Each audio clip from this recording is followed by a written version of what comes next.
পাচ্ছ, এটা তোমরা বলো তো কি? এটা হচ্ছে গিয়ে মানে এটা হচ্ছে গুড় তৈরি হয় আমাদের এই খেজুরের রস। এদিকে আয়, এর মধ্যে দেখো খেজুরের রস আছে।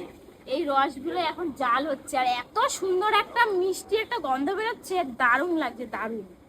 এটা মনে হচ্ছে এতটা ছিল, মানে টেনে টেনে মনে হয় এটা এত কম এসছে। মানে কত খেজুর গাছের রস জাল দিয়ে তারপরে এইটুখানি গুড় তৈরি হয়, মানে তাই অনেক জন্য তো কষ্ট। দামটা বেশি হয়। এর জন্যই দামটা বেশি।